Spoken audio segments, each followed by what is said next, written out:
The Center for Policy Research and Evaluation at the NYU Metro Center presents a parent-led conversation series focused on family engagement. My name is Danielle Perry, and I am a Senior Research Associate and Manager of Research to Practice Partnerships at the NYU Metro Center. Thank you, Manima, for being here. I want to open up the space by giving you an opportunity to just introduce yourself and let folks know who you are. Okay, thank you, Danielle. I really appreciate you inviting me and giving me this opportunity. My name is Manima Rush. I'm a licensed clinical social worker.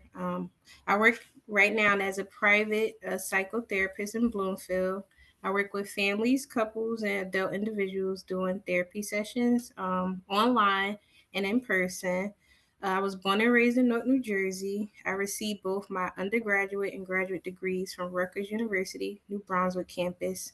And the most important role, or I'll say identifier, is that I'm a mother to two beautiful Black boys. I love that. And can you talk a little bit more about your family, particularly your beautiful Black boys, their ages, and what you enjoy most about being their mom? Okay. Well, my family makeup is considered of myself, my spouse, who's both of their biological dad, and my two sons. Their names are Anu, who is 6 years old, and Asa, who is 4. Just to give backstory on who they are, I will say like the meaning of their names. So Anu means supreme God of the heavens. Basically, he was the king of gods in Mesopotamian mythology. He came down to earth in human form and basically was the creator of men. And Asa, who is 4, his name means healer in Hebrew. And he has the story of being the third ruler of Judah. And also in Japanese, it means morning, which he was born in the morning. So it like fits him. I would say basically, I believe that names kind of define a person, or at least their experiences throughout their life. So their dad did name them. And I really feel like their names play a role in who they are. So like Ace is the oldest, and he definitely has older brother traits. Like he's very bossy.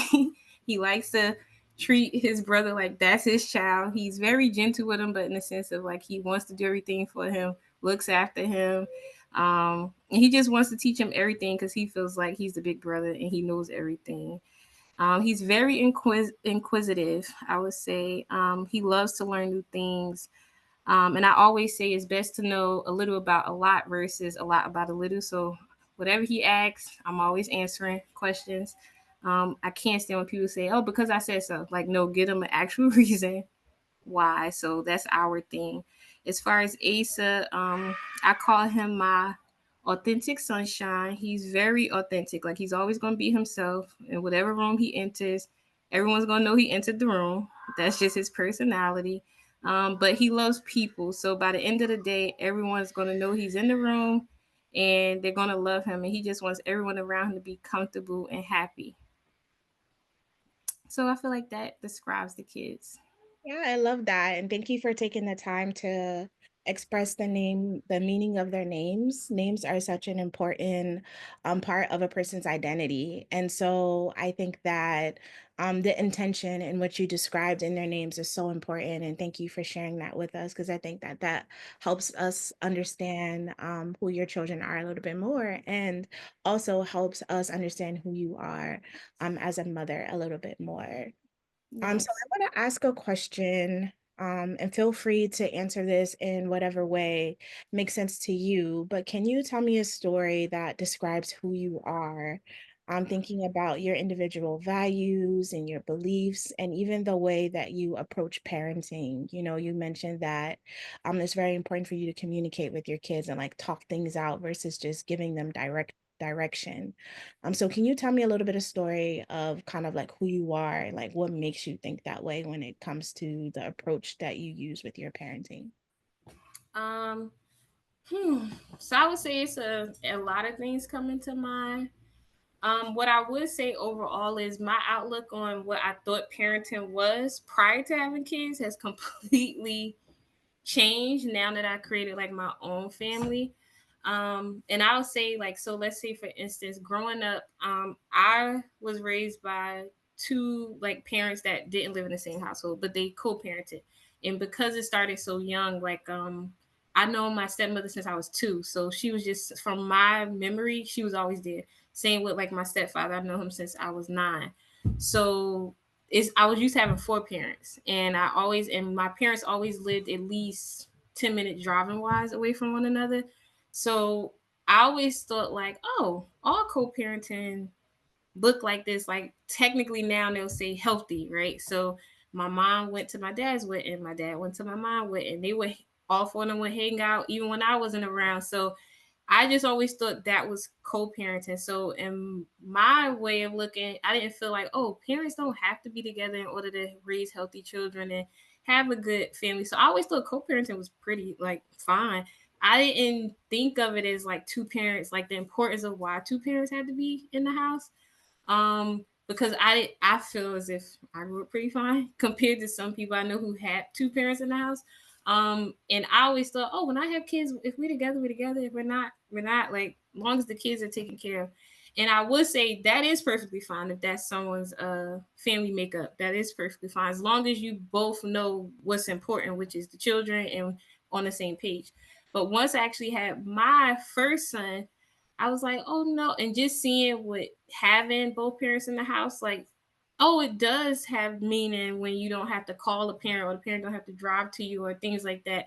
And then for me personally, I just realized that that's what I wanted.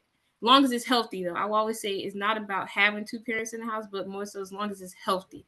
So I would say I realized for me personally, I did want a healthy 2 parent household, right? And I did want it to be their biological father along with me. And as long as we're good and doing everything to make sure we are good and happy, then that's fine too.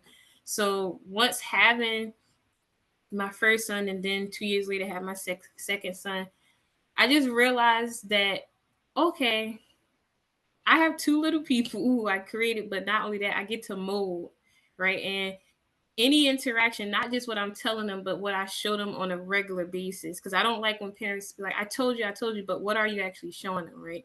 So once it locked in my head, like these are your two people that you're going to eventually put out into the world. So what do you want to put out into the world? And to me, that's what leads my day to day with my children.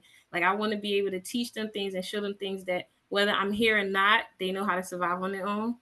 They are not just book smart, but street smart, have common sense. And not only that, just be good to you and good to other people. And everyone may not have the same makeup as you in regards to their teachings and their morals and values. However, I don't want you to go out and put more bad out into the world. I'd rather you put out more good. And then if someone does do bad to you, you know how to get away from them or remove them from your, vicinity. So you're not even dealing with things like that.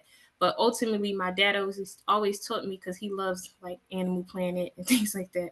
So he always said, animals do it the right way. They teach their child how to survive, and that is about family. And that's basically what you're doing. You teach your child how to survive and be able to live without you, but also you pour into them so they can be good people. So I feel like my daily actions with my children shows that. Like I just don't tell them, but I also make sure I'm showing them that. If that makes sense. Yeah, it makes a lot of sense. And I love the illustration of making sure that you're pouring into your children. Because Mm-hmm. it's so important. I think that leads into my next question, which is, what do you love most about your children? Oh, I can talk about my kids all day. I would say I'm gonna go from the angle of their love languages. So like my oldest son is very much acts of service and gifts. Like don't bring anything in the house and you don't have nothing for him because then you don't love him. You didn't think about him. So I would just say I love his both of their personalities, but I like that I have two completely different people, and it shows me that I also can give love in different ways to those two completely different individuals. So my oldest son, just the things he do, like I feel like it's a miniature me, but in a male form, right? So he's always like, clean this up, do this. That's his way of showing you, I see you. Oh, mommy, you want me to help you cook? Like, no, you can go watch TV or read your book. No, I want to help you cook. And it's like, okay, thank you. I just know he will help me. Or if he's out, and we always, I teach them. Well, when I say we, I'm saying me and their dad. We always try to teach them like money management. So we're like, oh, here's $1, here's five. Oh, put it in your savings. Or do you want to spend half or keep this? And whenever he has something, he always buy his brother or his mom something. He thinks of dad, but his brother first, then it's me, then it's his dad. So he'll come back. Let's say he went to a book fair they had at school. He came back. I gave him enough money for him. I said, buy what you want. He came back with a book for him, a book for his brother, and a bookmark for me. And he said, oh, because you like to read. So I feel like that just explains some of his personality.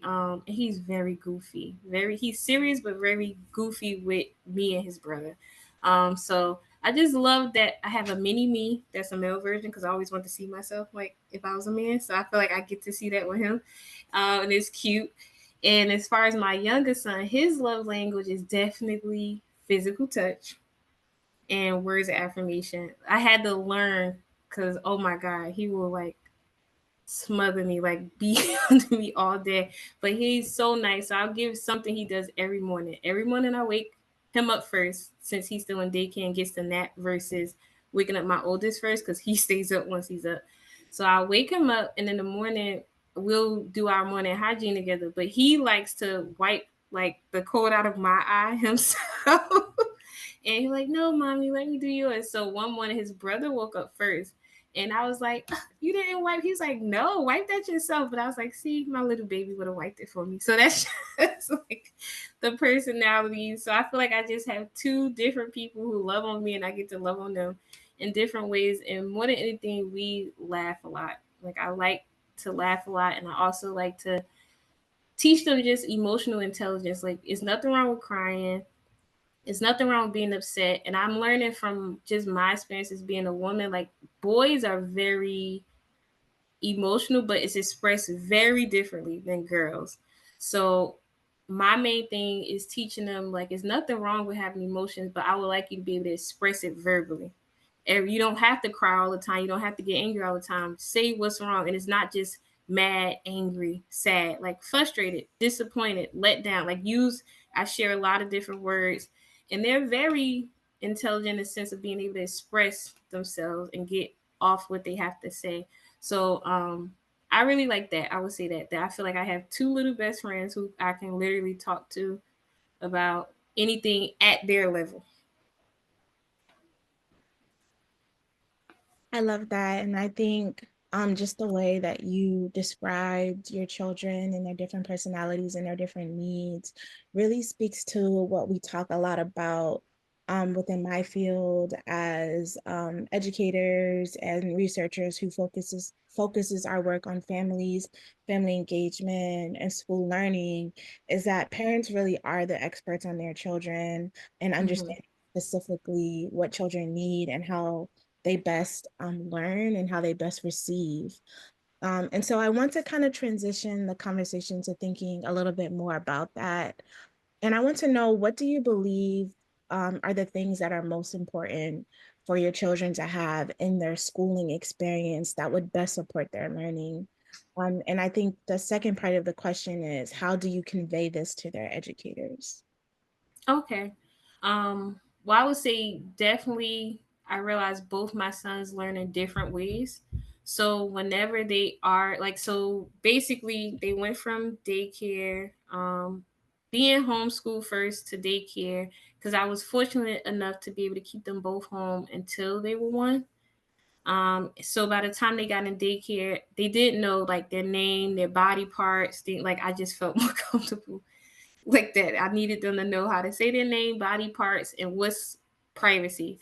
So one of the first words I taught them was privacy. So I need you to know like these things. Um, but in the midst of them growing and evolving, I realized they learn differently. And as I realized they learn differently, that's something I definitely tell the teachers when they're going into a class and when I'm talking to them. And I talk to the teachers almost every other day. I text and I make sure it's okay, but I need to know what's going on. What are they doing? How are they doing? Did they have a problem today? I'm one of those parents. I'm not micromanaging, but I'm not there. So I need to know what is my child being told. So my oldest son, he can sit. and learn. He's very visual and then also hands on. So if you're talking and writing it on the board, he can sit with no problem and learn. He has it. My youngest son, he's hands on and need to move. I need some music. I need some creativity. I need it to be fun. I cannot just sit down.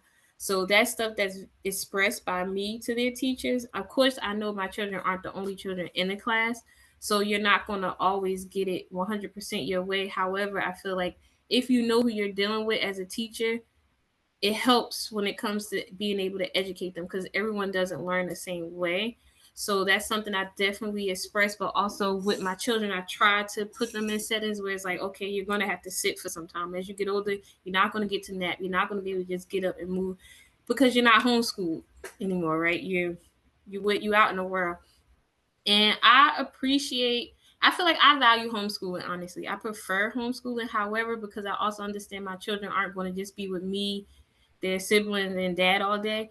That's really more so why I'm okay with them being in public schools because I want them to also have the social aspect of just knowing because I feel like that's something that as much as I love the internet and social media, I also feel like everything has pros and cons, but I feel like one of the cons of like just the internet, social media is interaction in the sense of face to face, person to person. So I like for them to go outside, meet new kids, ride a bike, do this. Like I don't need you to watch someone ride a bike on YouTube. No, you go outside and ride the bike. Like I don't need you to learn from YouTube. Go experience.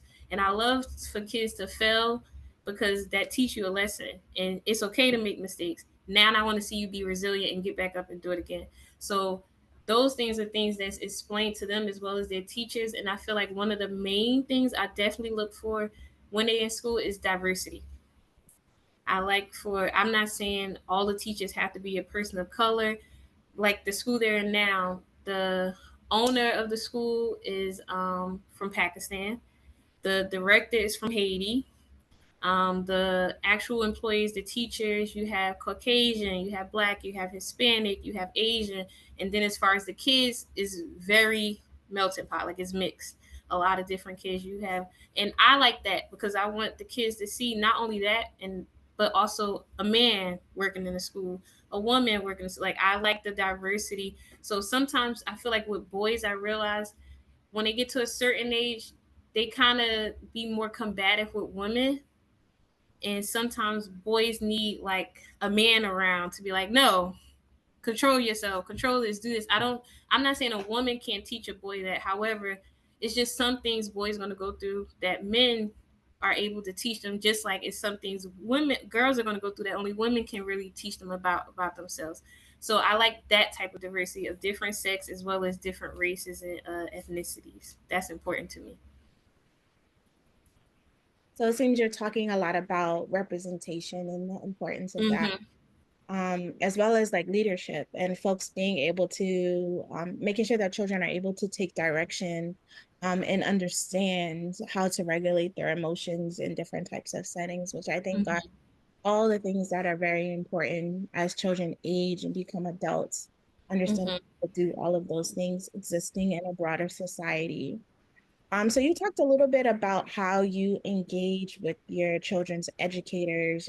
You mentioned making sure that you're communicating with them via text message and other forms. Why do you feel like it's important for you as a parent to have like a steady, healthy communication and relationship with your child's educators? Because they have my most prized possessions with them for like 8 hours. No, honestly, that's definitely number one. But also because I just feel like it takes a village, right? So I feel like what if it's something that you're trying to teach them and you're not able to convey it to them, or it's like, hey, maybe I need mom to help. And plus, I just want to know what are they learning about because if it's something that I may can help them with too, or when they come home to do homework, my personality is being in the know. Just like how I said, my oldest son is inquisitive. He gets that from me. I need to know what's going on. What's this? How can I help? What is going, like, where, what, when, who, how. So that's more so with the educators. It's just more so one, I want you to know that this child has someone who cares. This child has someone who's involved. This child has someone who's willing to assist. Because again, you're in a class with, let's say, between 15 to 30 kids.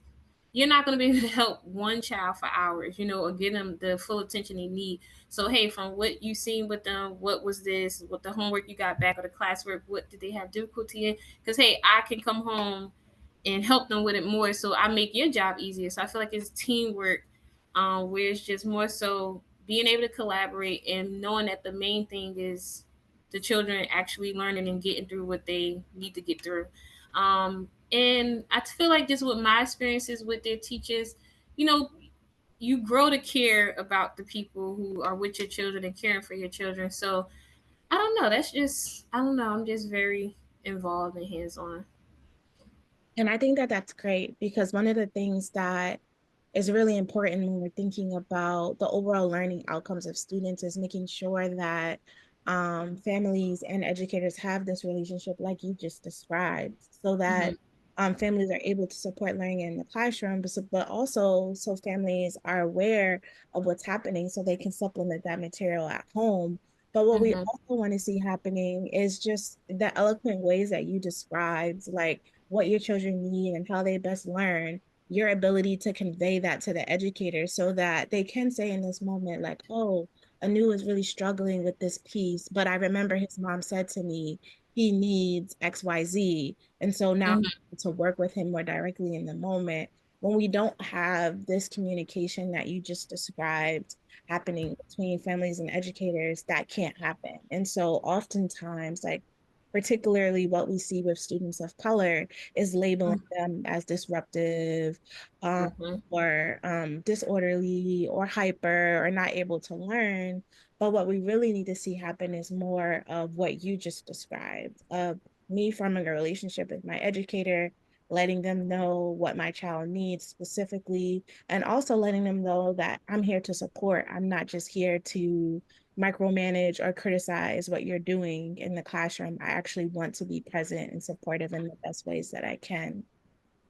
Yes, And that's so, very. yeah, I love the ways that you described it. I think it's really important. And so I want to close with one last question. And that question is for families who are thinking about wanting to be more involved in their child's classroom education, what would you recommend as the best way to kind of get started with that? Well, first, definitely, I know sometimes these school events may be an inconvenience in the sense of like the timing and if you have to work. But sometimes I look at it as this is my child and I have to make sacrifices. It's been times I had to miss lunch, skip lunch, or rearrange my whole schedule with clients.